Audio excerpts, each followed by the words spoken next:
ओम नमो गुरुभ्यः। इस प्रकार कर्म ही प्रधान है. ఏ విధంగా చూసినప్పటికీ కర్మే ప్రధానం. కర్మ అంటే కాండక్ట్. లోపల నీ క్యారెక్టర్ ఉంటుంది, బయటికి నీ కాండక్ట్ కనపడుతుంది, నీ ప్రవర్తన. శీల వృత్త ఫలం శృతం అన్నారు. శృతం అంటే జ్ఞానం. మనకు గొప్ప బ్రహ్మజ్ఞానం ఉన్నట్టు నిదర్శనం ఏమిటని ప్రశ్న వస్తే నీ శీలం నీ వృత్తం అన్నారు. శీలం అనంటే క్యారెక్టరు, వృత్తం అనంటే ప్రవర్తన. ప్రతి ఒక్కరు అదే మాట చెప్పారు. అందులో పైకి కనిపించేదేమో నీ ప్రవర్తన, దాన్ని బట్టి మనం ఊహించవలసిందే లోపల ఉన్నటువంటి గుణం. అందుకే భగవద్గీత కోట్ చేసి మాట్లాడుతున్నాడు ఆయన. స్వే స్వే కర్మణ్యభిరత సంసిద్ధిం లభతే నరః. అద్భుతమైనటువంటి కొటేషన్ అండి. 18వ అధ్యాయంలో ఉన్న స్వే స్వే కర్మణి అభిరత, తమ తమ డ్యూటీస్ చేసుకుంటూ ప్రతి ఒక్కరూ సంసిద్ధిం లభతే, చిత్తశుద్ధిని అయినా సంపాదించగలరు, లేదా జ్ఞానసిద్ధినైనా జ్ఞానానికైనా లేకపోతే దానికి కావలసినటువంటి సామగ్రికైనా దేనికైనా సరే ముందు చిత్తం శుద్ధి కావాలి. చిత్తం శుద్ధి అవ్వాలేనంటే నీ ప్రవర్తన స్వే స్వే కర్మణ్ణి అభిరత, నీ పని నువ్వు మరి నిజాయితీగా చేయగలిగొండు. ఫల నిరపేక్షంగా అన్నారు భగవద్గీతలో. అంటే ఫలితం మీద దృష్టి ఉండకూడదు. ఫలితం మీద దృష్టి ఉంటే స్వార్థం పెరిగిపోతుంది, స్వార్థం అడ్డం వస్తుంది నీకు. అందువల్ల ఏదో ఒక దివ్య శక్తి ఉన్నది, అది నా మనసులో చేరి నా చేత ఈ పని చేయిస్తున్నది, ఈ ఫలితం కూడా దానికే సమర్పణం అనేటువంటి గొప్ప బుద్ధితో గనక చేస్తే సంసిద్ధి తప్పకుండా కలదు. చిత్తశుద్ధి అనంతరం జ్ఞానసిద్ధి. ఇది శుద్ధి, అది సిద్ధి. అందుకే అయినటువంటి సంసిద్ధిం లభతే అని. आप अपने धर्मपूर्वक नाम सचावट पूर्वक व्यवहार करते, నీవు నిజాయితీగా నీ ప్రవర్తన మలుచుకోగలిగితే అంతఃకరణ కి శుద్ధి సర్వజీవోకి హోతీ హై. ఏ వర్ణంలో పుట్టు, ఏ ఆశ్రమంలో ఉండో అది కాదు మాకు ముఖ్యం. ధర్మం అధర్మం రెండే మాటలు.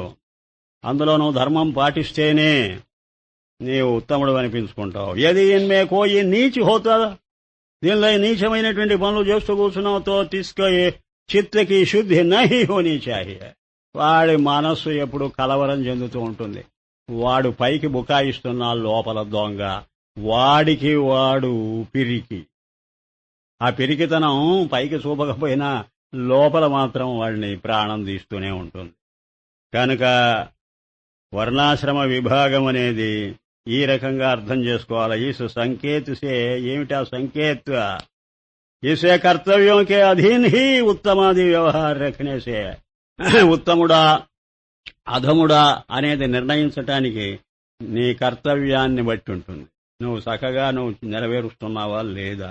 క్యోంకి ఒక మాటలు చెప్పి ఆ పని చేయలేకపోతే వాడు పని దొంగ, వాడు పనికిరాడు. పని లేకపోతే ఫలితం లేదు. వాటి మాట వల్ల ఏది సిద్ధించదు. क्योंकि नीच कर्म करने से नीच पद मिलने का भय होता है.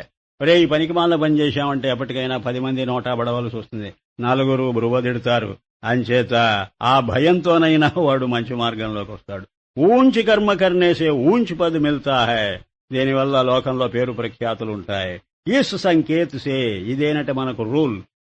సర్వ జీవ్ సర్వ విద్యామే ప్రసన్నశీల్ రహతే హై. వాడు ఏ వృత్తి అయినా పెట్టుకొని దానిలో వాడి మనస్సు నిర్మలంగా ఉంటుంది. ఎవడైనా సరే వాడికి వాడు నిజాయితీగా బతుకుతూ ఉన్నప్పుడు ఎవరిని చూసి భయపడక్కర్లేదు, నిర్భయంగా ఉంటాడు, నిర్మలంగా ఉంటాడు. అన్నిటికీ అదే మూలం.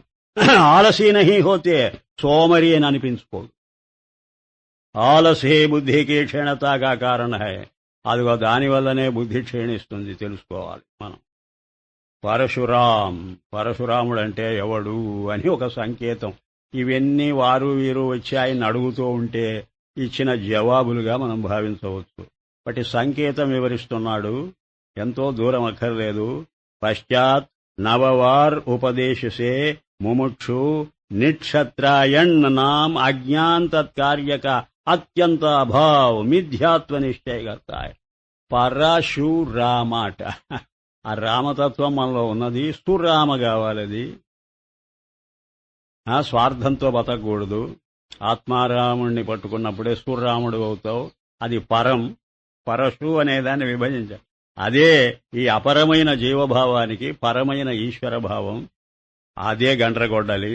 దాంతో నిక్షత్రియం, నిన్ను బాధ పెట్టేటువంటి ఈ ఉపాధి వర్గం ఉన్నదే, ఇదే క్షత్రియులు. ఈ క్షత్రియులను సంహరించి ఆ ఆత్మారామ పదవిని నువ్వు ఎప్పుడైనా పొందగలిగితే అది నువ్వు చేయవలసిన సాధన అని పరశురాముడి కథలో ఉన్న తాత్పర్యం టూకీగా చెప్పాడు. పోతే ఇక పరశురాముడి విషయమైన తర్వాత రాముడు వచ్చాడు, దశరథ రాముడు. తోయి యోగి జ్ఞాని హై సో అజ్ఞాన రూపీ సముద్రకో. రాముడెవడో తెలుసా మీకు? జ్ఞానస్వరూపుడు. ఆయన గారు అజ్ఞానమనే సముద్రాన్ని దాటి బయటపడ్డాడు. అజ్ఞానరూపీ సముద్రకో జ్ఞానరూపీ సేతు. జ్ఞానమనేటువంటి ఒక వంతెన గట్టి, అంటే జ్ఞానం ద్వారా పొందవలు కాబట్టి జ్ఞానరూపీ సేతు బనాకే అజ్ఞాన్ తత్కార్య జో కామక్రోధాది రాక్షస్. ఈ కామక్రోధాదులే రాక్షసులట. తిన్కో స్వరూప్ సే పృథక్ సత్తాక అత్యంతాభావ్. నా స్వరూపం కంటే మీరు లేరు, ఎక్కడ అన్యంగా లేరు అని చెప్పటమే సంహరించటమట. వాటిని సంహరించేశామంటే అవి లేకుండా చేశాం. అవి లేకుండా చేయడం అంటే మిథ్యా మాయాగా భావన చేశాం. దేనికంటే అన్యంగా? స్వరూపం కంటే. మిథ్యాత్వ నిశ్చయ రూప్ ధనుషుసే, అదట ధనుస్సు. ప్రణవో ధనుష్యరో హ్యాత్మా బ్రహ్మతల్లక్ష్యముచ్యతే అని ముండకోపనిషత్తు చెప్పిందే. అన్ని సంకేతాలు పట్టుకొస్తాడు ఆయన. అంటే ఒక్కొక్క దానికి అంతరార్థం చెబుతున్నప్పుడు మనకెన్నో స్ఫురిస్తూ ఉంటాయి. అంటే అవన్నీ మనం కొంచెం ముందుగా చూచుంటే, లేకపోతే అందదు. ధనుషుసే మార్కర్కే నిష్కర్తవ్యత బుద్ధి రూపు సీతా సహిత్. ఆ సీత ఎవరో కదట, ఇక మనం ఏం చేయవలసిన పనేం లేదు, ఈ నిశ్చయంతో ఉండడమే అనేటువంటి బుద్ధే ఆ సీత. ఆవిడతో సహా ప్రారబ్ధ రూపీ పుష్పక్ విమాన్ పర్. ప్రారబ్ధమనే పుష్పక విమానమట, దానిలో ఎక్కి కూర్చున్నాట. అది ఎంతవరకు అంతవరకేనని, అయోధ్య చేరే వరకే, తర్వాత దాని ప్రయోజనం లేదు. అలాగే ప్రారబ్ధ రూపీ పుష్పక్ విమాన్ పర్ బైట్కర్ ఈస్ సంఘాత రూప అయోధ్యామే. అయోధ్య ఏదో కాదు, ఈ శరీరమే. జీవన్ముక్తి కదా అది, శరీరం ఇంకా పోలేదుగా. కనుక ఆ పుష్పక విమానం శరీరంలోకే పట్టుకొచ్చింది. మళ్ళీ ఇక్కడే ఉండండి స్వామి, కొంచెం వెయిట్ చేయండి, మీకు విదేహముక్తి కలిగే వరకు. పుష్పక విమాన్ పర్ బైఠకర్ ఈ సంఘాత రూప అయోధ్య మే జీవన్ముక్తి రూపీ సింహాసన్ పర్. ఆ అయోధ్యలో ఉండే సింహాసనం మీదట, జీవన్ముక్తి అనే సింహాసనం మీద కూర్చున్నాట దర్జాగా. స్థితి హోతే తోయి పురుష రామ్ జాన్నా. అది రామరాజ్యం, ఆత్మారామరాజ్యం. ఈ శరీరం అనే రాజ్యాన్ని పరిపాలిస్తుంటుంది. ఏ పనులు ఎప్పుడు కూడా వెనకబడకుండా వాటన్నిటినీ సకాలంలో నిర్వర్తిస్తుంటుంది. పనులు చేయకుండా పోవడం కాదు జీవన్ముక్తి. అన్ని పనులు చేస్తూ కూడా అంటి ముట్టకుండా ఉండడం, అది అసలైన రాజ్యం. పునః రామ్నే కహ. అప్పుడు ఆ రాముడు మనకు ఉపదేశం ఇస్తున్నాట. సర్వ స్త్రీ మాత్రమే ప్రకృతి రూప్ సీతాకి భావన కరి. ఏ స్త్రీని చూచినా నీవు సీత అనే భావంతో చూడు. ఆ సీత ఎవరో కాదు, ప్రకృతి. ఇదంతా ప్రకృతే. పురుష్ మాత్రమే సచ్చిదానంద ఆత్మ బ్రహ్మ రామ్ కి భావన కరే. ఏ పురుషుణ్ణి చూసినా ఆ సచ్చిదానందాత్మకమైన బ్రహ్మస్వరూపుడే అని తెలుసుకో. ఆయన శక్తి స్త్రీ అని తెలుసుకో. లోకంలో స్త్రీ పురుషులు ఎవరో కాదు, శివశక్తులే. ఇది శివాద్వైతులు చెప్పిన మాట. శివస్వరూపము పురుషుడుగా, శక్తి స్వరూపము స్త్రీగా అవతరించారు. ఇది ఆది భౌతికంగా చెప్పే మాట. ఆధ్యాత్మికంగా అయితే ప్రాణము మనస్సు. ఆ మనస్సు జ్ఞానానికి నిలయం, అది పురుషతత్వం. వాడికి దోహదం చేసేది ప్రాణం, స్త్రీతత్వం, క్రియాశక్తి. ఇది క్రియాశక్తి, అది జ్ఞానశక్తి. జ్ఞానక్రియలు రెండూ తోడుపడితేనే సాధన, సిద్ధి. ఏదైనా సరే సాధనలోనే కాదండి, సిద్ధిలో కూడా జ్ఞానము క్రియ. అయితే మరి అక్కడ ద్వైతం వస్తే కష్టం కదండి, రాదు. జ్ఞానము క్రియ అఖండంగా మారినప్పుడు ఏకం. అది పరిచ్ఛిన్నమైతే ద్వైతం. కనుకనే మనకు జీవభావం వదిలిపోవటంలే, పరిచ్ఛిన్నమై కూర్చున్నాయి. ప్రాణం పాటికి ప్రాణం, మనస్సు పాటికి మనస్సు విడిపడ్డాయి. ఆ విడిపోకూడదు. ఆ మనసులోనే ప్రాణం గుప్తమైపోవాలి. అంటే తన శక్తి తన దగ్గరే ఉండాలి అని అర్థం. మనస్సుకు ప్రాణం అధీనం కాదు. ఇప్పుడు ప్రాణానికి మనస్సు అధీనం అయిపోతుంది. ప్రాణం లేకపోతే తెలివి దొప్పుతుంది. చూచారు అంత చమత్కారంగా ఉందా? ప్రాణం మాత్రం నీకు తెలివి ఉన్నా లేకపోయినా దాని పాటికి అది పనిచేస్తుంటుంది. సుషుప్తిలో పనిచేస్తున్నది. కనుక రెండింటికి విడాకులు ఇచ్చినట్టు అయిపోయింది. అలా కాదు. పరమాత్మ దగ్గర జ్ఞానము ఉన్నది, క్రియ ఉన్నది, శక్తి ఉన్నది. ఆ శక్తి తనకు అధీనమై ఉన్నది. అది అక్కడ రహస్యం. తనలో గుప్తమై ఉండాలి. అప్పుడే ప్రాణం పోదు. లేకపోతే ప్రాణం పోతుంది. ఇప్పుడు ఏంటంటే మనస్సును వదిలేసి ప్రాణం పోతున్నది. పోయేటప్పటికి మనస్సు తెలివి తప్పి దాని వెంట పడి ఎత్తిపోవాల్సి వస్తుంది. అదే సూక్ష్మ శరీరం. అదే లోకాంతరాలకు చేసే ప్రయాణం. అదే దేహాంతరాలకు చేసే ప్రయాణం. ఇదంతా చాలా ఇదే ధర్మపురుషార్థంలో ఉండే రహస్యం. అందుకే ధర్మపురుషార్థాన్ని కొట్టేయడానికి లేదు. అజ్ఞానం ఉన్నంత వరకు అది మన మీద జులుము చేస్తూనే ఉంటుంది. జ్ఞానానంతరమే ఇంకా ధర్మానికి ఆస్కారం లేదు. అప్పుడు బ్రహ్మపురుషార్థం ఒక్కటే. సర్వ స్త్రీ మాత్రమే ప్రకృతి రూప సీతాకి భావ. ఇది తులసీదాస్ భావన అండి. తులసీదాస్ రామచరిత మానసులో ఇలాగే అన్నాడు.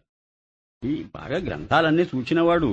కరియే ఔర్ పురుష మాత్రమే సచ్చిదానందాత్మా బ్రహ్మ రామ్ కి భావన కరే. రామ బ్రహ్మం అనే భావన చేయండి. కృష్ణ బ్రహ్మం, రామ బ్రహ్మం అనే పేర్లు అందుకే వచ్చాయి. అది బ్రహ్మస్వరూపంగా భావన చేయమని. అది అవతారాన్ని మూల విరాట్టుగా భావన చేయాలి, కానీ మూల విరాట్టును అవతారంగా చేయకూడదు. ఇదిగో ఇది రేపు ప్రశ్నోత్తరాలలో వస్తుంది. ఇది చర్చించాలి. ఆప్ సహిత సర్వస్థావర్ జంగం స్థూల సూక్ష్మ ఇదంతా కూడాను తిన్మే నిజ ఈశ్వర భావ की स्फूर्ति नहीं कि हम में ईश्वर भाव करो व न करो. संघात और संघात के सर्व धर्म सर्व सामग्री దృశ్యమాన్ ప్రాణి మాత్రమే సంహేయ. నువ్వు ఎక్కడైనా సరే ఒక ఈశ్వరుడు ఎక్కడో ఉన్నాడని నువ్వు భావించినా భావించకపోయినా కొంప మునిగిందేం లేదు. గాని నీవు ప్రతి చోట ఆ ఈశ్వరతత్వం ఉన్నదని చూడగలిగితే నువ్వు వేరే ఎక్కడో ఉందని నువ్వేం తాపత్రయపడక్కర్లా. సామగ్రి ధర్మ సర్వ సామగ్రి దృశ్యమాన్ కనిపిస్తున్న ప్రాణి మాత్రమే ప్రతి జీవుడిలో సమహీహ. నిర్దోషం హి సమం బ్రహ్మ సమోహం సర్వభూతేషు నమే ద్వేష్యోస్తి న ప్రియ. భగవద్గీత. సమోహం, I am equally distributed in all the creatures alike.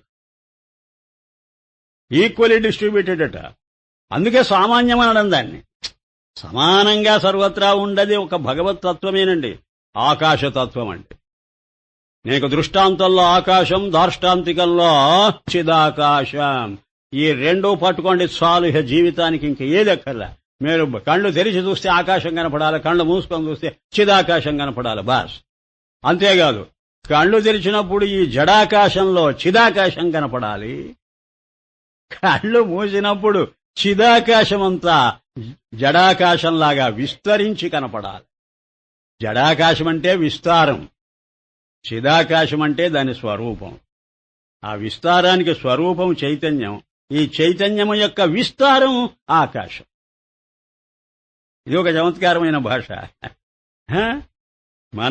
అదే ప్రాణి మాత్రమే సమహీహై తథా అంతర్యామి మనాదికోక సాక్షి ఆత్మాభి సంఘాతోమే సమహీహై. నీ అంతరాత్మ, నీ ప్రత్యేగాత్మ కూడా సర్వత్రా సమానమే. ఈ శరీరంలో ప్రతి శరీరంలో ప్రత్యేగాత్మ ఉందా లేదా? మరి ఒకదానికి ఎందుకు ప్రాధాన్యం ఇస్తున్నావు? ఇప్పుడు ఆయన ప్రశ్నేస్తున్నాడు. చూడండి, హ్యూమన్ వర్షిప్ అంత దరిద్రం లేదంటాడు. ఇప్పుడు అర్థమైందా? అసలు రాళ్ళు రప్పలకు మొక్కటమే పనికి మాలిన పని అని వేమన, వారి కబీర్ దాస్ మొదలైన మహానుభావులు చెప్పారు అంటే మనం బెదిరిపోతాం, ఉలిక్కి పడతాం, భయపడతాం. అదేంటి దేవాలయంలో ఇంకా దేవుణ్ణి దర్శనం? ఆగు, నీకు అక్కడే దేవుడున్నాడనుకున్నంత వరకు చెయ్యి. ఆ మాట చూద్దాం. సర్వత్రా ఉన్నాడనే భావం నీకు అడ్డుపడుతుంటుంది. ఈ భావం ఉంటే ఆ పని చేయలేవు, ఆ భావం ఉంటే ఇక్కడికి రాలేవు. నీ బుద్ధి ఎదగలేదు. ఇంక అలాంటప్పుడు ఒక మానవ మాత్రుని పట్టుకొని వాణ్ణి దేవుడు దేవుడని నెత్తిన పెట్టుకుంటే ఏమైనా అర్థం ఉందా? అది హ్యూమన్ వర్షిప్ అంటారండి. మానవారాధన, మాధవారాధన కాదు, అది మానవారాధన. అదే చూస్తున్నాడు. ఇప్పుడు వస్తున్నది అది ఆ విషయం. ఈసుసే మాయా తత్కార్య విషయ, ప్రతి శరీరము మాయామయమే కదా. జిస్ కిసీ వ్యక్తి మే, ఏ ఒక్క వ్యక్తి మీదనో నువ్వు ఈశ్వర భావ కల్పన హై, ఈశ్వర భావాన్ని కల్పిస్తున్నావెందుకు? కల్పిస్తే వ్యక్తులందరూ సమానమే కదా, అన్ని ఉపాధులే, అన్ని ఉపాధుల్లో ప్రత్యేగాత్మ ఉంది. మరి నువ్వు ఒకానొక ఉపాధిని పట్టుకుని అక్కడ ఉండే ప్రత్యేగాత్మే చాలా గొప్పదనుకోవడం దేనికి? ఒక ఘటాకాశమే గొప్పది, మిగతా ఘటాకాశాలు కావా? ఈశ్వర భావ కల్పన హై, సో పురుష్ కి భావనాకే అధీన్ ఈశ్వరతా హై. అప్పుడు ఆ మానవుడి భావనను బట్టి అక్కడ ఈశ్వరత్వం వచ్చిందా? అక్కడ ఈశ్వరుడు ఉంటే వీడా భావన చేస్తున్నాడా? సరే, ఓ గడ్డమాయను పట్టుకొని అమ్మా ఈయన మహానుభావుడు, ఏ మహానుభావుడు అని అంటున్నావని అంటేనే ఆ గడ్డంలో చూచావా ఈశ్వరత్వం? ఆ గుడ్డల్లో చూచావా ఈశ్వరత్వం? ఎక్కడ చూచి మాట్లాడుతున్నావు? అలాగైతే నువ్వు గడ్డం పెంచుకుంటే నువ్వు ఈశ్వరుడివేనా? పెంచుకోవడంలో ఉన్నది ఆ ఈశ్వరత్వం. అర్థం చేసుకోవయ్యా. ఏ గడ్డాలు పెంచుకున్నా పెంచుకోకపోయినా అదంతా ఉపాధే, పాంచభౌతికమైన శరీరం అది. వాడికి ఆకలి తప్పులు కావా? నీకేనా అయ్యేది? వాడికి కావా? పిచ్చా వెర్రా. ఆ మాటకొస్తే నన్ను అడిగితే గుళ్ళల్లో గోపురాల్లో ఉండే దేవుడే అసలైన దేవుడు నన్ను అడిగితే. ఎందుకంటే వాడికి ఆకలి తప్పులు కావు. కనీసం వాడు ఆకలి తప్పులు తప్పించుకున్నాడు. వాణ్ణి నువ్వు దేవుడని ఎందుకు భావించవు? వాడికి రిప్రజెంటేటివ్. అదే పనికిరాదని ఏం చెబుతుంటే ఇంకా ఇదేమిటండి? అది జడ పదార్థమయ్యా స్వామి. నీకు విషయము, నీకు గోచరము, అది జ్ఞేయము, అది అనాత్మ, అది జడం. నీకు కనిపించేదంతా జడం. ఇది రేపు చర్చలో రావాలి. ఇది మీరే చెప్పాలి నాకు. కనిపించేది జడమని ఎందుకు అనుకోవాలి నేను ప్రశ్నిస్తా. చెప్పగలిగి ఉండాలి. ఊరే కూర్చుంటూ కల్పన, ఇదంతా కల్పన నాయన. సో పురుషుకి భావనాకి అధీన్, నీ భావాన్ని బట్టి ఉంటుంది అది ఈశ్వరత. వ్యక్తికే స్వరూపసేనయే. ఆ వ్యక్తి ఒకడు, ఆ వ్యక్తి స్వరూపమే అది గొప్పది అని నువ్వు భావిస్తే హ్యూమన్ కల్ట్, అది హ్యూమన్ వర్షిప్. డివైన్ వర్షిప్ అయినా మేలు. ఏది హ్యూమన్ బీయింగ్స్ పట్టుకొని నెచ్చిన పెట్టుకుంటావు? ఎంత వ్యామోహంలో పడిపోయామో మనం. ఏమి కదో. तो माया में, माया के कार्य पंचभूत व्यक्तियों के मध्य किसी में भी ईश्वरता का अंगीकार है. ఎవరినైనా పట్టుకో, మాయా కార్యమైన ఈ శరీరం అందరికీ ఉంది. పురుషుకే అందుకే నేను నిష్ఠూరంగా మాట్లాడని అనుకుంటారు కానీ మీరు ఈ కల్ట్స్ మిషన్స్ చెడగొడతాయండి మనిషి. నేను ఒక్కటే చెప్తా మీకు. అది ఒకటి. రెండు, ఆ హెడ్ ఉన్నాడు చూడండి, ఆ కల్ట్కో మిషన్కో హెడ్, వాడు ఎక్కడ లేని అహంభావంతో ఉంటాడు. ఇంతమంది మార్బలం మనకున్నారు, ఇంత శిష్యవర్గం ఉన్నారు, ఇందరందరూ ఓంభాయిలు పడుతున్నారు, అందరం ఎక్కించారు మనల్ని అనేటువంటి పైకి ప్రదర్శించకుండానే లోపల గూఢంగా ఒక అహంకారం ఉంటుంది. నేను రాసిస్తా మీకు స్టాంపుడ్ పేపర్ మీద. అవన్నీ టేకెన్ ఫార్ గ్రాంటెడ్ గా భావించి ఆయన కదా మనకు ఇంత బోధ చేయం. బోధ ఏం చెయ్యరు వాళ్ళు. మీరు అనుకుంటున్నారు ఎవడు ఇది బోధ, ఈ విధంగా కూర్చొని చెప్పమను. అబ్బే, కమిట్మెంట్ లేదండి వాళ్ళకు. మీకు కలిగే సందేహాలు అన్నీ నివృత్తి అవుతాయా? నేను ఒక్కటే అడిగా. చాలా మంది నాతో మాట్లాడుతుంటారు కదా. అడిగా, ఏమండి మీరు ఆ గురువు గిరువు అని అదే నార్త్ ఇండియాగా పరిగెత్తిపోతుంటారు. ఈ సౌత్ ఇండియా అంతా గుడ్డుపోయింది మనకు. కొత్తొక వింత పాతొక రోత అండి. మానవుడి నైజమండి ఇది. అక్కడెక్కడో ఈ బొంద, అక్కడెక్కడ ఈ మొగంలో అక్కడెక్కడో ఆకాశం ఉందని పరిగెత్తినట్టు నువ్వు ఉండేది ఆకాశంలో ఉండి ఒక పక్క అంటే ఏడుస్తారు. అంతే, తప్ప మరి ఏం లేదు. ఇప్పటికైనా జిడ్డు మనం పోగొట్టుకుంటే బాగుపడతాం. ఒక్కటే మాట, సత్యం దగ్గర ఎవరండి వీళ్ళంతా? ఈ వ్యక్తులంతా ఉపాధులండి. సత్యము ఈ వ్యక్తుల ద్వారా వ్యక్తమవుతున్నదండి. అంతేనండి. ఆ వ్యక్తమవడం మనలో కూడా అవుతున్నదండి. అందులో కొంచెం మందకొడిగా అయ్యేటువంటి వాడిని మందుడు అన్నారండి. కొంచెం మధ్యస్థంగా అయ్యేవాడిని మధ్యముడు అన్నారండి. కొంచెం బాగా అయితే ఉత్తముడు అన్నారండి. ఆ ఉత్తమత్వాన్ని కూడా దాటిపోతే ఉత్తమోత్తముడు అన్నారండి. వాడు గురువు అన్నారండి. నేను చెబుతున్నా ఉన్న విషయం. కానీ వాడు అంటే ఆ ఉత్తమోత్తమత్వం ఉంటే గురువును, అంతేగాని నేను గురువునండి మీకందరికీ చెబుతున్నాననే వాడిని మాత్రం నమ్మకండి. వాడిలో ఉత్తమత్వం ఉందా లేదా వాడి ప్రవర్తనలో, వాడి మాటలో, వాడి చేష్టల్లో కనపడుతుంది. అది చూచే చూపు వీడికి ఉండాలి. వీడికి లేకుండా కేవలం వేషభాషలు చూచి మురిసిపోయాడా, దెబ్బతిన్నాడు. ఒకటి లౌకికంగా తయారయ్యారండి, అది వచ్చిన గొడవ. ఈ లౌకికమైన వ్యవహారంతో తృప్తి పడుతున్నారు వాళ్ళు వీళ్ళిద్దరూ. కానీ మాకు కావలసింది వీడి దగ్గర ఉందా లేదా? నీకుండాలా తెలివి? నాకు కొన్ని సందేహాలున్నాయి. నాకు అసలు సందేహాలంటే ఇంకేం లేదు. అసలు జీవిత గమ్యమేమిటి? ఏమిటిది? ఈ సమస్యకి ఏమిటి పరిష్కారం? అయ్యా, ఇదిగో నా బాధలు ఇవి, మీరేమైనా తీర్చగలరా? మీ దగ్గర చిట్కాలున్నాయా? మీరేమైనా ట్రీట్మెంట్ ఇవ్వగలరా? డాక్టర్ని అడగవు నువ్వు? డాక్టర్ కూడా రోగి అయితే ఏం ప్రయోజనం అన్నాడు ఉమర్ ఖయ్యాం. ఏమన్నా అంటే తబీబే మాస్తు బీమార్ షుదాస్త్ అన్నాడు. మా తబీబు, మా అంటే తబీబ్ అంటే డాక్టరు, ఆయన బీమార్ షుదాస్త్, ఆయన రోగాన పడిపోయాడు, ఇంకా నాకు మందేమిస్తాడన్నాడు. అంటే మౌల్వీలను ముల్లాలను చీవాట్లు పెట్టాడు వాడు. ఎప్పుడో 13వ శతాబ్దం 14వ శతాబ్దంలో అన్న మాటలేవి. అదే కమ్లీవాలా మనకు వార్నింగ్ ఇస్తున్నాడు. ఏ ఒక్కడో పట్టుకొని మీరు కిసీ మే భీ ఈశ్వరతా కా అంగీకార్ హై యాక్సెప్ట్ చేసి తో శాస్త్ర ప్రమాణ సే కేవల్ పురుష్ కి భావనా కే అధీన్ ఈశ్వరతా హై और कोई నియామక్ హై నహీ. దీనికి ఏది రూలు రైము లేదు. ఎవడెవడ ఏ భావన చేస్తుంటే అది कोई न कोई कार्य ही होता है. इस वास्ते एक मूर्ति में भी ఈశ్వరత శాస్త్ర ప్రమాణ సే భావనా కే అధీన్. ఏ మూర్తిని చూసినా నువ్వు ఈశ్వరుడు అన్నావంటే అది భావనే. సృష్టి మే భీ ఈశ్వరత శాస్త్ర ప్రమాణ సే భావనా కే అధీన్. ఈ సృష్టి ఒక ఈశ్వరుడు తయారు చేశాడని చెప్పేది కూడా భావనే అని వాళ్ళు అంటుంటే, సర్వ సృష్టి మే భీ ఈశ్వరత శాస్త్ర ప్రమాణ సే భావనా కే అధీన్ హై. అంతే. ఇదిగో జైసే తుమ్కో ధాతు పాషాణాది, ఒక విగ్రహాన్ని పట్టుకున్న ఈశ్వరుడన్నా అంతేరా బాబు. जैसे तुमको धातु पाषाणादि एक मूर्ति में ईश्वर भाव करके मंदिर में दर्शन करने से ఆ దేవాలయానికి పోయి ఆయన దర్శించుకుంటే పవిత్రత హోతీ హై. నేను పవిత్రుణ్ణి అయిపోయాను అనుకుంటున్నావు, ఒప్పుకున్నా. ఆయన కండెమ్ చేయటం లేదు చూడండి. అక్కడికి ఆగిపోవద్దని అంటున్నాను నేను అంటాడు ఆయన. पवित्रता होती है तथा तिस काल में तुम कोई भी असत्य संभाषणादि तथा काम क्रोध लोभ दंभ कपट द्रोहादि पाप कर्म नहीं करते. ఒప్పుకున్నా. అది కొంతవరకు డిసిప్లిన్ ఇచ్చింది నీకు. ఇక్కడ ఎంత సానుభూతిగా మాట్లాడుతున్నాడు. అప్పుడు పనికిమాలిన పనులు చెయ్యవు, పనికిమాలిన మాటలు మాట్లాడవు. కనీసం దేవాలయంలోకి వెళ్ళినప్పుడైనా. ఇంకా మనవాళ్ళు దేవాలయాల్లో కూడా పనికిమాలిన పనులన్నీ చేస్తున్నారు. కానీ హిందువులను అనడం కాదండి, ఇంత రోత ఇంకోట్లేదు. క్రిస్టియన్స్ మనకంటే జ్ఞానంలో చాలా తక్కువ, సందేహం లేదు. అద్వైత జ్ఞానం ఒక హిందువుల్లోనే ఇప్పుడు కరువు అయిపోయింది. ఇంకా వాళ్ళ సంగతి చెప్పేదే ఉంది. చర్చికి వెళ్లారంటే చూడముచ్చటగా ఉంటుంది. లోపలికి వెళ్ళి కూర్చోవచ్చు నువ్వు విత్ దేర్ పర్మిషన్.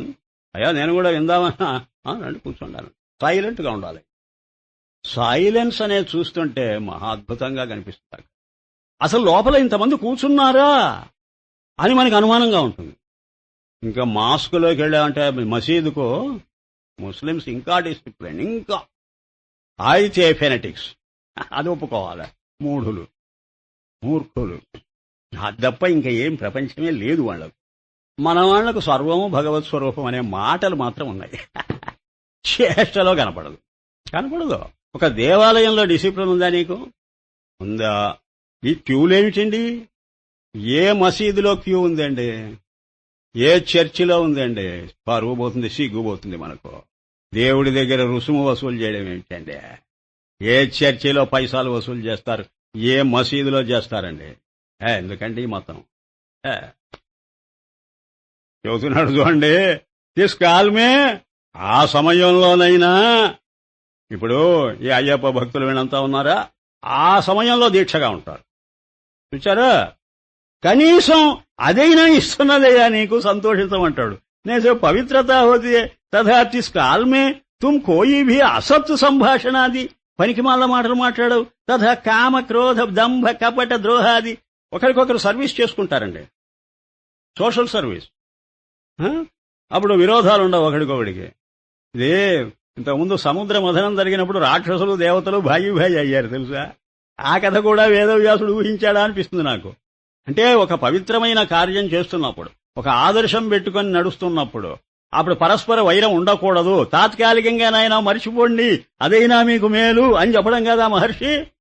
అసత్ సంభాషణాది తథా కామ క్రోధ దంభ కపట ద్రోహాది పాపకర్మ నహి కర్తే. ఆ పనులు చేయడు, ఆ మాటలు మాట్లాడు. అంతవరకు అది మనకు హెల్ప్ చేసిందంటాడు. తాయిసే జబ్ తుమ్ స్థావర జంగమోకే దేహ రూపీ మందిర్ మే శాస్త్ర ప్రమాణ సే ఈశ్వర భావ కరోగేతో. ఒక దేహరూపమైన మందిరం అట. ఆ దేహం అనేటువంటి ఆలయంలో అది ఈశ్వర భావం పెట్టుకుని ఉన్నామనుకో, ఏకతో తుమ్కో పవిత్రతకి అత్యంత ఉత్పత్తి హోగి. రెండు ఉపకారాలు జరుగుతాయి. ఒకటేంటంటే పవిత్రమైన బుద్ధి ఏర్పడడం ఒకటి, दूसरा मन वाणी शरीर से किसी से भी तुम द्रोहादि तथा अनिष्ट संपादनादि न करोगे. పనులు చేయవు, మాట శుద్ధిగా ఉంటుంది, చేష్ట శుద్ధి అవుతుంది. ఆ కొంచానికైనా సంతోషించవచ్చు మనం అని చెబుతున్నాడు. భావనకే దృఢ అదృఢకే భేద హై. ఒక్కటే తెలుసుకోండి, మీ భావనలో ఉంటుంది ఏదైనా, అది దృఢంగా ఉందా లేదా అని ఆలోచించుకోండి. స్వరూప్ సే నహి, అక్కడ ఉన్న పదార్థం కాదండి. సరే మంచిది. కృష్ణావతార్. ఏమిటి కృష్ణావతార్? క్షేత్రజ్ఞాలు పట్టుకున్నాడు. ప్రతి క్షేత్రంలో క్షేత్రజ్ఞుడున్నాడు. అలాగే ప్రతి గోపిక ఇంట్లో కృష్ణుడున్నాడు. ఆ కథను చాలా తమాషగా సమన్వయిస్తూ పోతాడు. ఎక్కడ చూసినా కృష్ణుడు నా దగ్గరే ఉన్నాడు అనుకోవాలి. ప్రతి శరీరము నా దగ్గరే ఉన్నది ఆత్మ, నా దగ్గరే ఉన్నది ఆత్మ అనుకుంటే ఎలా ఉంటుందో అలాగే తథా తుమారా హమారా సర్వ జగత్ కా స్వరూప్ హై. అప్పుడు ప్రతి చోట ఒకే స్వరూపం ఉన్నట్టు మనం గ్రహిస్తామా లేదా? నీ దృష్టిని విశాలం చేయడానికి పనికొస్తుంది. క్షేత్రాన్ని మరిచిపో, క్షేత్రజ్ఞుడిని గుర్తుంచుకో. ప్రతి క్షేత్రంలో ఉండేది ఒకే క్షేత్రజ్ఞుడైనప్పుడు ఇంకా క్షేత్రం అనేది ఆ మాటకు అర్థమేమున్నది? క్షేత్రజ్ఞుడే. క్షేత్రజ్ఞుడు అద్వైతం, క్షేత్రం ద్వైతం. క్షేత్రజ్ఞుడు స్వరూపం, క్షేత్రం ఉపాధి. ఉపాధులు అనేకం ఉండవచ్చు, కానీ చైతన్యం ఏకైకమైన సత్యం అని భావం అర్థం చేసుకుంటే చాలు. నరసింహావతార్ ఉన్నట్టుండి ఇది ఒకటి వచ్చింది. అజ్ఞాన రూప్ జీవ హిరణ్యకశిపు జానో. అజ్ఞానం అనేది బ్రహ్మాండంగా అంటుకున్నటువంటి జీవుడు ఎవడైతే ఉన్నాడో వాడే హిరణ్యకశిపుడు. ఈయన అర్థం చెప్పలేదు గాని, హిరణ్యం అంటే బంగారం, కశిపు అంటే ఆహారం, వస్త్రం, అనేక అర్థాలున్నాయి. బంగారాన్నే వస్త్రంగా కప్పుకున్నాం మనం, ఆహారంగా పుచ్చుకుంటున్నాం. ఆ బంగారం ఏమిటని అడగండి. ప్రపంచం నామరూపక్రియాత్మకమైన ఈ ప్రపంచం, ఈ సంసారమే మనం కప్పుకొని కూర్చున్నాం. అది వస్త్రం మనకు. ఎప్పుడు దాన్ని తింటూ కూర్చున్నాం. నామరూపక్రియలేగా లోపలికి వెళ్ళిపోతున్నది ఆహారంగా. ఆలోచనలన్నీ నామరూపాత్మకమేగా. మరి మన ప్రవర్తనంతా అదేగా. కాబట్టి వీడట హిరణ్యకశిపుడు. ఇది అజ్ఞానం వల్లనే వచ్చింది మనకు. విషయ బుద్ధి తీసుకి స్త్రీ జానం. వాడి భార్య పేరు లీలావతి. ఎంత మోడర్న్ గా ఉన్నదో చూడు పేరు. ఆవిడెవరో కాదట, విషయ బుద్ధి అట. ఆ విషయాల మీదనే దృష్టి పెట్టుకొని బతుకుతూ ఉండడం, అదట వాడి భార్య. మోక్ష రూప్ ఆత్మ దృఢ నిశ్చయ రూప్ ప్రహ్లాద్ జానం. ఇది కాదయ్యా, సర్వధర్మాన్ పరిత్యజ్య మామేకం. ఈ ధర్మ అర్థ కామాలు ఇవి మూడు కూడా మనల్ని బంధిస్తాయి. మోక్షం ఒక్కటే మనల్ని నుంచి బయటపడేస్తుంది తెలుసుకోండి అని చెప్పటానికి సంకేతమట ప్రహ్లాదుడు. మరి వీడు తృప్తి పడుతున్నాట హిరణ్యకశిపుడు. త్రిపుటి రూపు త్రిలోకీకా రాజా, నేను 3 లోకాలకు అధిపతినే అని విర్రవీగుతున్నాడు. ఆ 3 లోకాలేవోగా ఓ త్రిపుటి అట. జ్ఞాన జ్ఞేయ జ్ఞానాలు, ప్రమాణ ప్రమేయ ప్రమాణాలు అన్నీ చెబుతాడులేండి. నామరూప క్రియలు, ఇవేట 3 లోకాలు. వాటి మీద ఆధిపత్యం వహిస్తున్నాట ప్రతిజీవుడు. అబ్బా, నామరూప క్రియలనే నా వశంలో ఉన్నాయని అనుకోవడమట. వాడు మురిసిపోవడం. అర్థాత్ ఇంకా అభిమానీ హువా. అదట అభిమాని. ఇవే నేను, నేనే ఇవి అని అక్కడికి ఆగిపోవడం. విషయ ఇంద్రియకే సంబంధ జన్య సుఖకో యజ్ఞ కహితే హై. ఆ విషయ ఇంద్రియాల వల్ల ఏర్పడ్డటువంటి సంబంధం ఏదైతే, దానివల్ల కలిగే సుఖం ఏదైతే ఉందో అదట యజ్ఞం. వాడు తపస్సులు చేసి కదా వరాలు సంపాదించాడు. యజ్ఞో వై విష్ణు అని కోట్ చేస్తున్నాడు. పూర్ణ వస్తువు కా నాం యజ్ఞ హై. అసలు పూర్ణస్వరూపమే యజ్ఞం. భూమామే హి పూర్ణ వస్తువు సుఖరూప హై. ఆ పరిపూర్ణమైన పదార్థంలోనే సుఖం ఉంది. ఈశ్వాస్తే సుఖకో యజ్ఞ కహా హై. అందుకనే సుఖాన్నే యజ్ఞమని అన్నారు శాస్త్రాల్లో. తీసు యజ్ఞకో కర్తే జీవరూప హిరణ్యకశిపు దేహరూప స్వర్గమే సుఖ దుఃఖకే అనుభవ రూప భోగకో భోగ్నేలాగా. వాడా సుఖాన్ని ఏమని భావించాడు? పరిపూర్ణమైనటువంటి దాన్ని పట్టుకుంటే పరిపూర్ణ ఆనందం కలుగుతుందని భావించలేదు వాడు. ఆ సుఖము యొక్క ఆభాసను పట్టుకొని అదే అసలైన సుఖమని సంతోషిస్తున్నాడు. అదే స్వర్గాన్ని వాడు ఆక్రమించటం. ఆ స్వర్గభోగాలు నాకు దక్కాలి, దేవేంద్రుడికి కాదు, వాడేవాడు అనుభవించడానికి. చూచారా, అప్పుడే తేడా వచ్చింది. అంటే ద్వైత రూపంగానే ఉంది గాని వాడి బుద్ధి అద్వైతాన్ని అందుకోలేదు. అర్థాత్ తిన్కే ధర్మమే తాదాత్మ్యాధ్యాస్కియా. దాంతోనే వాడు ఏకమైపోయాడు. అభిమానం అంటే తాదాత్మ్య బుద్ధి అని చెప్పానా? టోటల్ ఐడెంటిటీ, అంతే అభిమానం అంటే. నిశ్చయ రూప ప్రహ్లాద్, వీడివన్నీ కాదనుకున్నవాడట. అదట నిశ్చయం. బ్రహ్మాకారంగా చూస్తున్నవాడు ప్రహ్లాదుడు. సత్సంగకే ప్రతాప్సే విష్ణు వ్యాపక చైతన్య. విష్ణువును పట్టుకున్నాడంటే అర్థం ఆయన ఏదో సగుణంగా పట్టుకున్నాడని కాదట. వ్యాపకమైన చైతన్యాన్ని తన స్వరూపంగా పట్టుకున్నాడని అర్థం చేసుకోవాలి. స్వరూప బింబహై. లేకపోతే ఏమవుతుంది తెలుసా? వాడిని కొండల మించి దొర్లించారనుకో, తలకాయ బగిలి చచ్చిపోతాడు. ఎందుకంటే అక్కడ చూడలేదుగా వాడు తత్వాన్ని. విష్ణువులోనే చూస్తూ కూర్చున్నాడు. అక్కడ చూస్తూ కూర్చుంటే కొండ ఏమవ్వాలి? కొండ విష్ణువు కాదా? ఆహా, కొండ కూడా విష్ణువేనా? సముద్రం కూడా విష్ణువేనా? అగ్నిహోత్రం విష్ణువేనా? అయితే ఆ విష్ణువు నువ్వు పెట్టుకున్న వైకుంఠవాసి విష్ణువు కాదు. వైకుంఠవాసి అయిన సగుణ బ్రహ్మాన్ని పట్టుకున్నావా? సర్వవ్యాపకం కాదు వాడు.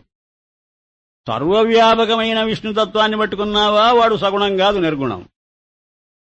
కనుక ప్రహ్లాదుడు పట్టుకున్న విష్ణువు ఎవరు అని ప్రశ్న వస్తే ఇందుగలడందులేడని సందేహం వలదని ఆ విష్ణువును పట్టుకున్నాడు వాడు. ఆ విష్ణువును పట్టుకుంటే శివుడు మాత్రం విష్ణువు కదా? బ్రహ్మదేవుడు విష్ణువు కాదా? దేవేంద్రుడు విష్ణువు కాదా? నువ్వు కాదా? నేను కాదా? హిరణ్యకశిపుడు మాత్రం విష్ణువు కాదా? నువ్వు నిర్గుణంగా పట్టుకుంటే ప్రతివాడు కలిసి వస్తాడయ్యా. సగుణాన్ని పట్టుకుంటేనే కేటాయిస్తున్నావు నువ్వు. కనుక ప్రహ్లాదుడు అలాంటి విష్ణువును తీసుకా భజన్ కర్తాథా, వాణ్ణి భజిస్తున్నాడు. నాం ఆప్నా స్వరూప జాంతాథా, అదేట భజనం అంటే. ఆ విష్ణువే తన స్వరూపం. అప్పుడు ఆయన ఏం చేశాడట? సగుణంగా వచ్చాడట స్తంభంలో నుంచి. వచ్చి వాణ్ణి చంపేసి, అంటే ఏమిటి, అభిమానాన్ని చంపి నిరభిమానమైన దృష్టిని కాపాడాడు. ఆ స్తంభం ఏమిటని ప్రశ్న వచ్చింది. ఆ స్తంభం ఏమిటని ప్రశ్న వస్తే ఆ స్తంభం ఏదో కాదు, అంతఃకరణ అన్నాడు. అంతఃకరణం అనే స్తంభంలో నుంచి నరసింహ, నరత్వాన్ని హింసించే సింహం. సింహం అంటే బ్రహ్మజ్ఞానం. అది అన్నింటినీ హింసించే చేస్తుంది. ధియో యోన ప్రచోదయాత్, అన్నింటినీ కొట్టిపారేస్తుంది. అందుకనే శ్రీమత్ సింహాసనేశ్వరి అనే అమ్మవారి పేరుకు అర్థం ఏమని చెప్పారు భాస్కరాచార్యులు? ఏం చెప్పారు? లేకపోతే ఓవర్లాప్ అయిపోతుంది. ఓవర్లాప్ అంటే ఏమిటి? చెప్పిందే చెప్పడం అవుతుంది. సృష్టి స్థితి లయాలు 3 చేయాలి కదండి మహాశక్తి. శ్రీమాత అంటే సృష్టి, తల్లి అంటే బిడ్డలను కన్నది సృష్టి. శ్రీమాత శ్రీ మహారాజ్ఞి అనేసరికి స్థితి. సింహాసనం మీద కూర్చొని దర్జాగా పరిపాలిస్తున్నది మహారాజ్ఞి కదా. విక్టోరియా మహారాణి అన్నాడుగా ఈయన కూడా. అలాగే విక్టరీ అంటే విజయం. ఈ 3 లోకాల మీద నేనే రాజ్యం చేస్తున్నానని అదట. అప్పటికి సృష్టి స్థితి 2 వచ్చాయా? సంహారం. 3వ మాట ఏమిటి? శ్రీమత్ సింహాసనేశ్వరి అంటే సింహాసనం మీద కూర్చున్నదేనంటే అది పరిపాలన లేకపోతే సంహారమా? పరిపాలిస్తున్నది అంటే స్థితి అవుతుంది. మహారాజ్ఞి చేసే పనేదే, సింహాసనం మీద కూర్చొని చేసేది అదే. ఆ రాణి సింహాసనం మీద కూర్చోక ఎక్కడ కూర్చుంటుంది? కాబట్టి మహారాజ్ఞి శ్రీమత్ సింహాసనేశ్వరి 2 ఓవర్లాప్ అవుతున్నాయి. రిపీటెడ్ గా చెప్పిందే చెప్పినట్టు అవుతుంది. భాస్కరాచార్యులు ఆలోచించాడు. భాస్కరాచార్యులు ఆయన చాలా భాసురానంద అని పేరు ఉత్తరాశ్రమంలో. అబ్బో, శంకర భగవత్పాదుల డూపులు ఇద్దరున్నారు. డూపులు శంకరాచార్య వేషం వేసుకొని వచ్చిన వాళ్ళు ఇద్దరున్నారు. ఒకరు శివాద్వైతుల్లో అగ్రగణ్యుడు భాస్వరానంద భాస్కరాచార్య, మహారాష్ట్ర కాలంలో ఉన్నాడు ఆయన. 17వ శతాబ్దం, 17-18వ శతాబ్దాల్లో ఉన్నాడు. 100 గ్రంథాలు రాసినట్టు, 100. బ్రహ్మాండమైన శాక్తేయుడు ఆయన. కాని అద్వైతి. భగవత్పాదుల పేరు చెప్పకుండా ఒక 10 పేజీలకు ఒకసారి చెబుతూనే ఉంటాడు. భగవత్పాదైరప్యేవం అభిహితం, భగవత్పాదైరప్యేవం ముక్తం అని అంటుంటాడు. లలితా సహస్రనామానికి భాష్యం రాశాడు ఆయన. దానిలో ఏమన్నాడంటే, సింహాసనేశ్వరి అని అంటే స్థితి కాదండి, సంహారం అండి, లేకపోతే కుదరదండి అన్నాడు. ఏమిటి, ఎట్లా మీరు సమర్థిస్తారని అడిగితే, ఈశ్వరి అంటే అన్ని శక్తులు ఉన్నది. ఆ అన్ని శక్తుల్లో సృష్టి శక్తి ఒకటి, స్థితి శక్తి ఒకటి, సంహార శక్తి. ఆ సంహార శక్తి ఈశ్వరి పక్కన పెట్టండి. ఈశ్వరి అంటే శక్తిమంతురాలు అని అర్థం అనుకో. సింహాసన శబ్దానికి నేను అర్థం చెప్పమంటారా? సింహంలాగా ఈడ్చి పారేసేదేదో అది సింహాసన. అసనం అంటే త్రోసిపారేయడం. ఆసనం కాదట, సింహ ప్లస్ ఆసనం సింహాసనం కాదట. సింహ ప్లస్ అసనం, త్రోసిపారేసేది. సింహం ఏమిటండి? హింసించేదేదో సింహం అన్నాడండి. హింస సింహ, హింస సింహ. విచారా, సింహ హింస మెటమోర్ఫోసిస్ అని ఒకటి ఉన్నది. అంటే అక్షరాలు తలకిందలవడం. నవ్వులాట నవ్వుటాల, పశ్యక కశ్యప. అలాగే ఎంత ఆ రోజులలో లింగ్విస్టిక్స్ అంత బ్రహ్మాండంగా, వాళ్ళు కారణజన్ములు. లేకపోతే ఈ రోజుల్లో యూనివర్సిటీలో చదివే వాళ్ళకి ఇవి తెలియవు. లింగ్విస్టిక్స్ అని ఒక సబ్జెక్ట్ అండి, మేమంతా చదవలేక వచ్చాము. అది వాళ్ళు అవలీలగా చెబుతారండి అర్థం, అవలీలగా. మకుటం ముకుటం మరకతం మరతకం, మరకతం మరతకం, ఇట్లా తిరగబడుతుంటాయి అక్షరాలు. ఆ విధంగా హింసే సింహమైంది పొమ్మన్నాడు. అందరినీ హింసించి పారేయడమే ఉపసంహారం అంటే అర్థం. కనుక స్తంభం అంటే అంతఃకరణమే, దానిలో నుంచి సింహం అంటే బ్రహ్మజ్ఞానం. అది నరత్వాన్ని పోగొడుతుంది కాబట్టి నరసింహం. నరులను హింసించేది అంటే నేను నరుడను అనేటువంటి అభిమానాన్ని పోగొట్టేది.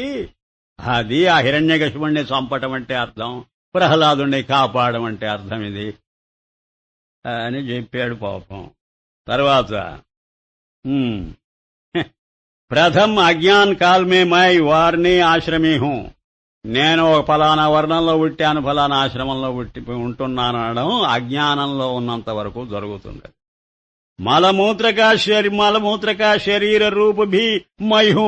అప్పుడు ఈ మలమూత్రాత్మకమైన శరీరమే నేనైపోయా. నా గొప్పేమిటి? ప్రతి జంతువు తన మలమూత్రాత్మకమైన శరీరమే తాననుకుంటున్నది. నేను మానవుణ్ణి పుట్టి కూడా ఆ మాట అనుకున్నానంటే జంతువుల కంటే అన్యాయం. మై సుఖీ దుఃఖీ రూపం. నాకు సుఖం వచ్చినప్పుడు సుఖం అనుకుంటా, దుఃఖం వస్తే దుఃఖం అనుకుంటా. సుఖ దుఃఖాత్మకంగా నన్ను భావిస్తున్నా. దుఃఖాలు నావి అనుకున్నా మంచిదే, నేనే అయిపోయా. మై కర్త భోక్త జన్మ మరణవాన్హు. నేనే జన్మిస్తున్నా, నేనే మరణిస్తున్నా. ఒకటండి, సుఖం దుఃఖం నావా నేనా అడుగుతున్నా. మామూలుగా నేను అడిగితే నాకు నేనైనా సమాధానం ఒకే రకంగా ఇచ్చుకుంటా, మీరైనా నాకు అదే రకంగా ఇస్తారు సమాధానం. సుఖం దుఃఖం నేను కాదు కదండి, నేను కాదు. నీకు తెలుసు. నాకు సుఖం అంటావు, నాకు దుఃఖం అంటావుగా. నేను సుఖం నేను దుఃఖం అని భాష ఒప్పుకోదు అసలు. ఐఆమ్ హ్యాపీనెస్, ఐఆమ్ మిజరీ అని ఎవడంటాడండి? I have pleasure, I have pain. అక్కడ హ్యావ్ అనే మాట వస్తుందే గాని యామ్ అనే మాట రాదు కదా. ఇది ప్రతివాడికి తెలుసు కదా. మరి ఏమిటి?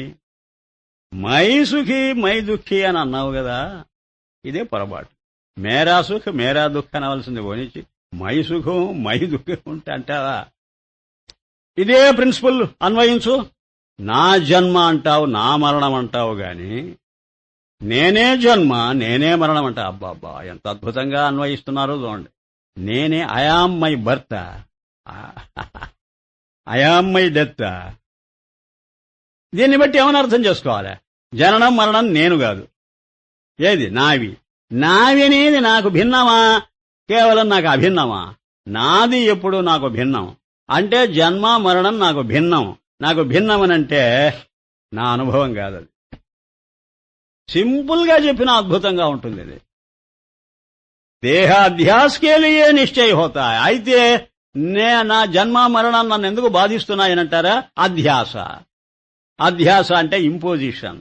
దాని నుంచి వచ్చి నేను ఎత్తిన పడేసుకోవడమే అధ్యాస అంటే. అభ్యాస కాదు, అధ్యాస అంటే అర్థం. తోయి పురుషుకా శరీర నాం స్వరూప హోతాయ్. అదే స్వరూపం అయిపోయింది, అదే మనకు శరీరం అయిపోయింది. దీనికంటే ఇంకొక శరీరం చెబుతాను, అది మీరు మీ శరీరం అనుకుంటే ధన్యులైపోతారు. ఉత్తరకాల్ మే ఆత్మరూప నిశ్చయ శరీర ఉత్పన్న హోతా హై. కొంతకాలమైన తర్వాత ఇంకొక శరీరం మనకు వస్తుందట. అది చెప్పడం అంత చమత్కారం. ఒక శరీరం పుట్టినప్పటి నుంచి ఉందట మన దగ్గర. అదే నేను అదే అయిపోయి మమేకమై బాధపడుతున్నామట. ఇంకొక శరీరం నీవు సాధన ద్వారా సంపాదించాలి. గురు ఉపదేశం ద్వారా లేదా శ్రవణ మనన నిధిధ్యాసనల ద్వారా ఇంకో స్వరూపం, ఇంకొక శరీరం వస్తుంది నీకు. వహీ తీసుకి ఏమిటా శరీరం? పూర్వదేహ రూప నిశ్చయకో నాశకర్తా హై. ఈ శరీరం వచ్చిందో ఆ శరీరాన్ని చంపి పారేస్తుందట. కొత్త శరీరం వచ్చి కొత్త నీళ్లు వచ్చి పాత నీళ్లు కొట్టుకుపోయాయని కొత్త శరీరం వచ్చి పాతది పోతుంది. పాతదంటే ఈ శరీరం, భౌతిక శరీరం. ఇది పోవాలంటే జ్ఞాన శరీరం రావాలి. ఇది ద్విజత్వం. ఇప్పుడు అర్థమవుతున్నాయా? A man must be twice born. Christ చెబుతున్నాడు, 2 సార్లు జన్మించాలి నువ్వు. That which is flesh and blood, అది మొదటి జన్మట. దట్ విచ్ ఈజ్ స్పిరిచువల్, అది 2వ జన్మట. ఇదేమో ఫిజికల్ బాడీ పోయి పోజేస్తున్నావు. Spiritual body we are eager to receive, achieve. అది ఎప్పుడు వస్తుందో. నాశకర్తా హై, తిస్సే విలక్షణ్. దీనికి భిన్నంగా ఉత్తరకాల్ మే ఆత్మరూప నిశ్చయ శరీర ఉత్పన్న హోతా హై. నేను ఆత్మనే, నేను అహంకారం కాదు. నేను ఆత్మగా అహంకారానికి తేడా. శరీరమే నేను అనుకుంటే అహంకారం. శరీరంలో ఊరిక అతిథిలాగా వచ్చి కూర్చున్నా, అంతేగా నేను శరీరం కాదు అనుకుంటే మొత్తం ప్రపంచమంతా నీ స్వరూపంగా చూడగలవు. అది ఉత్తర కాలంలో వస్తుందట. అది శరీరం గాని శరీరం.